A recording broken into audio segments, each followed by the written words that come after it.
নমস্কার বন্ধুরা, আমি শুভেন্দু। পশ্চিমবঙ্গের সরকারি কর্মী ও গ্রুপ ইন্স্যুরেন্স স্কিমের সদস্যদের জন্য একটি গুরুত্বপূর্ণ আপডেট। সম্প্রতি পশ্চিমবঙ্গ সরকারের ফিনান্স ডিপার্টমেন্ট গ্রুপ জে থেকে প্রকাশ করা হয়েছে একটা গুরুত্বপূর্ণ মেমোরেন্ডাম, যার মেমো নম্বরটি হচ্ছে 118FJ। তারিখটা হচ্ছে গত 10ই আগস্ট 2026। এই মেমোতে বলা হয়েছে state government employee group insurance scheme 1987-এর সেভিংস ফান্ডের নতুন টেবিল ও বেনিফিট সম্পর্কে। এখন প্রশ্ন হচ্ছে, এই টেবিলটি কার জন্য এবং এতে কি রয়েছে? বন্ধুরা, এই নতুন টেবিলটি প্রযোজ্য হচ্ছে সেই সমস্ত কর্মীর ক্ষেত্রে যাদের প্রতি মাসে 10 টাকা করে GIS সাবস্ক্রিপশানে কাটা হয়েছে এবং যাদের চাকরি শেষ হচ্ছে আগস্ট 2026 থেকে অক্টোবর 2026-এর মধ্যে। এই হিসাবের ক্ষেত্রে সুদের হার ধরা হয়েছে 7.1%, যা ত্রৈমাসিক হিসাবে চক্রবৃদ্ধি হারেই প্রযোজ্য হবে। এবার আসি সবচেয়ে গুরুত্বপূর্ণ বিষয়, চাকরিতে যোগদানের বছর অনুযায়ী সেভিং ফান্ডে কত টাকা জমা হয়েছে।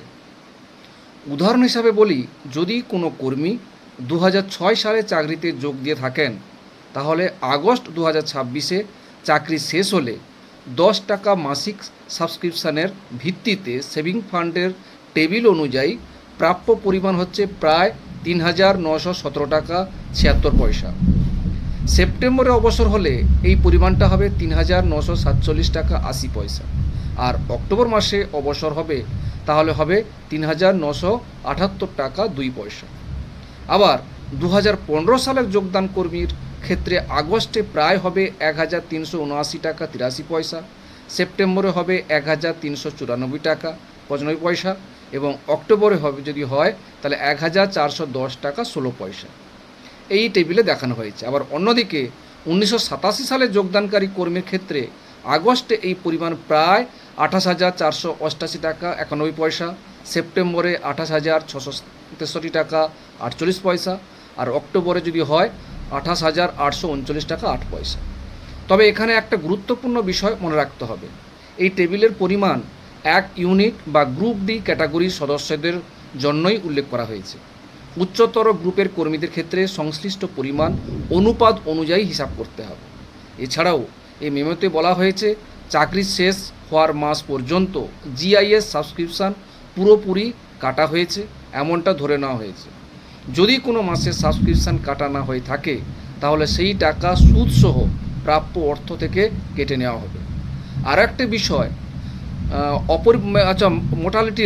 মোর্টালিটি রেটটা হচ্ছে কি অপরিবর্তিত রাখা হয়েছে।